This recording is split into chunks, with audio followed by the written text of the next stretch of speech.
Dhanvantari multi speciality hospital. उपलब्ध सुविधा: medicine विभाग, 15 बेड्सचे सुसज्ज ICU, ECG, 2D echo, PFT, अस्थिरोग विभाग, ॲक्सिडेंट, कृत्रिम सांधेरोपण, दुर्बिणीद्वारे शस्त्रक्रिया, मणके विकार आणि शस्त्रक्रिया, सुपर स्पेशालिटी विभाग, plastic surgery, cancer surgery, neuro surgery, paediatric surgery, surgery विभाग, दुर्बिणीद्वारे तपासणी आणि शस्त्रक्रिया। Dhanvantari multi speciality hospital, Tajne मळा, नवीन नगर रोड, संगमनेर, जिल्हा अहमदनगर।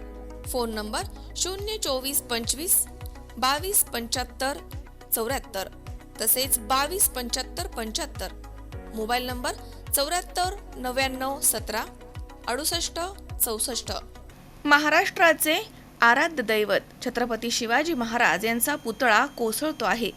भाजपची महाराजांवरती कधीही श्रद्धा नव्हती। या घटनेमधील भ्रष्टाचाराची चौकशी नाही। मणिपूरमधील आदिवासी भगिनीवरती अत्याचार झाले त्याबद्दल पंतप्रधान महोदयांनी एक शब्द देखील निषेध व्यक्त केला नाही। देशाच्या सर्वोच्च सभागृहामध्ये संविधानकर्ते महामानव डॉक्टर बाबासाहेब आंबेडकर यांच्या विरोधात केंद्रीय मंत्री अमित शहा यांनी केलेलं वक्तव्य अत्यंत निषेधार्ह आहे।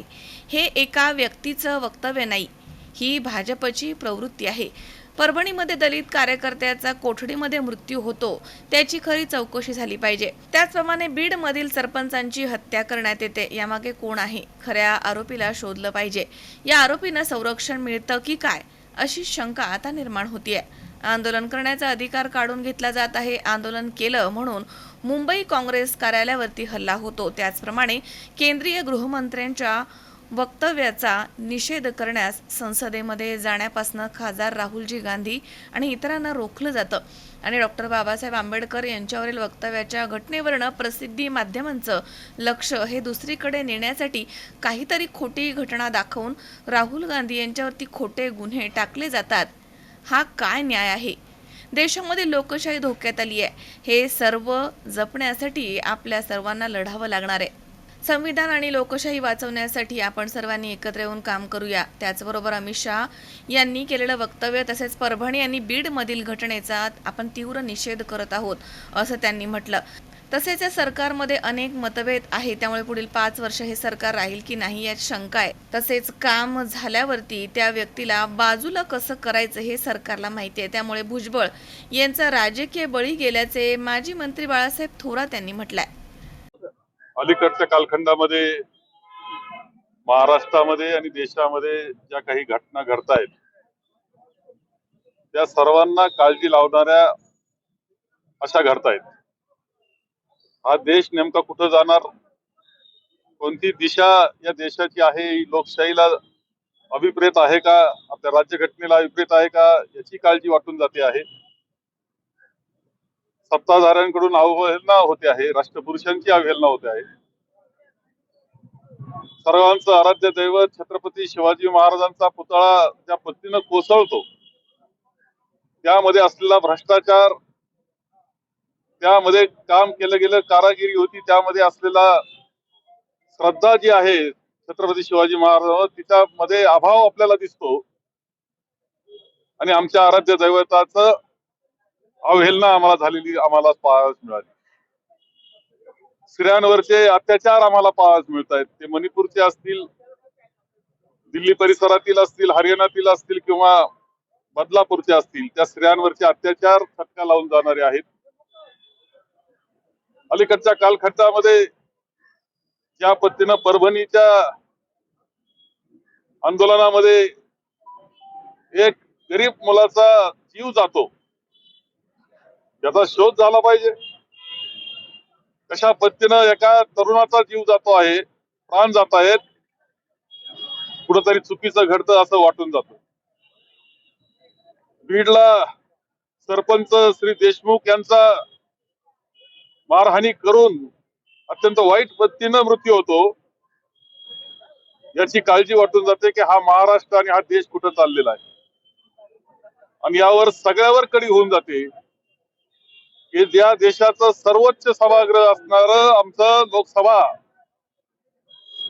त्या सभागृहामध्ये या देशाचे गृहमंत्री आंबेडकरांच्या बाबतीत अवहेलना करणार असं उच्चार त्यांचा करतात.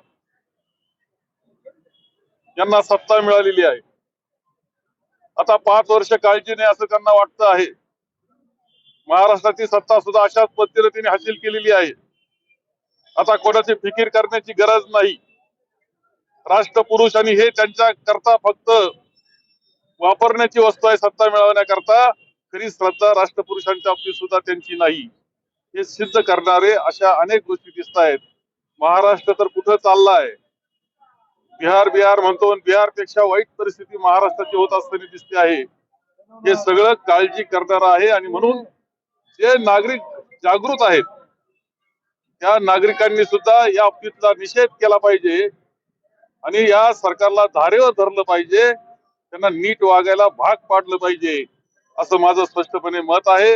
आणि म्हणून आजचा हा निषेध सर्व आमचे संगमनेरकर आज येथे करतायत. सर्व जे आहेत, जे धर्मनिरपेक्ष विचाराचे आहेत, पुरोगामी विचाराचे आहेत, देश लोकशाही पद्धतीनं पुढे जावं वाटणारे आहेत, ते आम्ही सर्वजण एकत्र आलेलो आहोत आणि घडलेल्या या सगळ्या घटनांचा निषेध आम्ही करतो आहोत.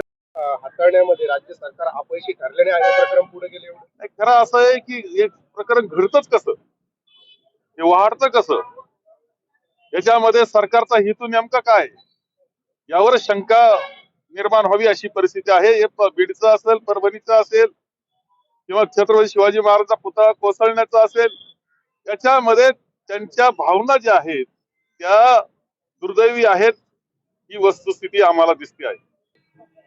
कालचं विधानसभेमधलं वक्तव्य माननीय मुख्यमंत्र्यांचं मी ऐकलेलं आहे, परंतु कधी कधी काळजी वाटून जाते की सत्ताधाऱ्यांशी निगडीत असल्यामुळं हे प्रकरण दाबलं जाईल की काय, थंड्या बस्त्यात टाकलं जाईल की काय, याची काळजी मात्र निश्चितपणे वाटून जाते आहे.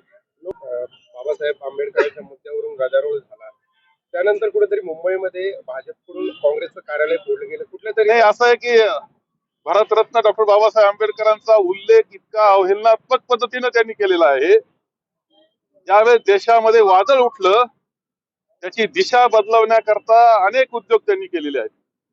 त्यावेळी मुंबई काँग्रेसचं कार्यालय फोडणं एक भाग आहे, पार्लमेंटच्या दारामध्ये धुडगूस घालणं हा दुसरा भाग आहे. त्याच्यातून सगळ्या चॅनलची दिशा वळवणं आणि लोकांचं सुद्धा लक्ष दुसरीकडे वेधणं, याकरता त्यांनी केलेला केविलवाना प्रयत्न तो आहे. जनता झालेला अपमान जो भारतरत्न डॉक्टर बाबासाहेब आंबेडकरांचा आहे, ते कधी विसरू शकणार नाही. आता त्यातली वस्तुस्थिती पुढे येते आहे. खरं जे राहुलजींवर विरोधी पक्ष नेते ते पार्लमेंटचे, त्यांचा रस्ता रोखला जातो, त्यांनाच धक्काबुक्की केली जाते. आदरणीय मल्लिकार्जुन खरगे साहेब आमचा ज्येष्ठ नेता आहे, देशातला ज्येष्ठ नेता आहे. लोकशाहीमध्ये पक्ष कोणताही असो, त्यांचं ज्येष्ठत्व, त्यांचं पद, या सगळ्याचा विचार करतात, त्यांना सुद्धा लोटालोटी होते. अत्यंत दुर्दैवी अशा प्रकारचे लोकसभेचं सुद्धा जे कालचं आहे घटना, ती अत्यंत दुर्दैवी आहे, निषेधार्ह आहे. आणि या देशातला कोणत्याही पक्षाचा असू, त्यांनी या सगळ्या घटनेचा निषेध केला पाहिजे, असं हे सत्ताधाऱ्यांचं वागणं आहे. अजून बराच काही गोंधळ आहे आणि पुढचे 5 वर्ष मला वाटत नाही हे सरकार एकत्र पद्धतीने काम करू शकेल असं माझं बिलकुल मत नाही, कारण यांच्यामध्ये खूप मतभेद हे आजच चव्हाट्यावर आलेले आहेत. एकनाथ शिंदेना उपमुख्यमंत्री केलं गेलं, त्यानंतर भुजबळांचं मंत्रिपद डावललं गेलं. काय वाटतं, काय नाही, माणसं वापरायची आणि सोडून द्यायचे ही पद्धत आहे भारतीय जनता पक्षाची. त्याचा सगळा भाग आम्हाला पाहावाच मिळतोय. लोकांनी या अनुभवापासून काहीतरी शिकलं पाहिजे असं माझं मत आहे. विरोध होण्याची शक्यता वर्तवली जाते, प्रदेशाध्यक्ष बदलले जातील अशी देखील मला असं वाटत नाही.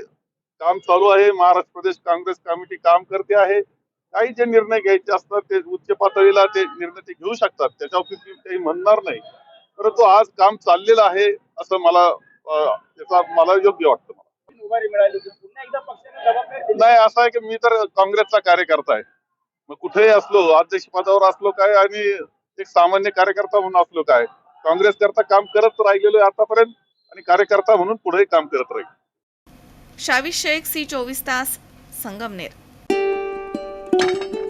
सुनबाई, आजही चहा काल सारखाच बनव. अगं, कोणती नवीन चहापत्ती आणली आहेस का? काय ग, कालच्या चहाचं रहस्य काय आहे? प्रत्येक चांगल्या चहासाठी आवश्यक आहे राजहंस दूध. चहापत्ती तीच, फक्त दूध नवीन. आणि माझ्या चहाला मिळाला सुंदर रंग आणि स्वाद. तुम्ही फक्त दूध बदला. राजहंस दूध आणा आणि असा मस्त चहा बनवा. नर्सिंग क्षेत्रामध्ये करिअर करण्याची सुवर्ण संधी.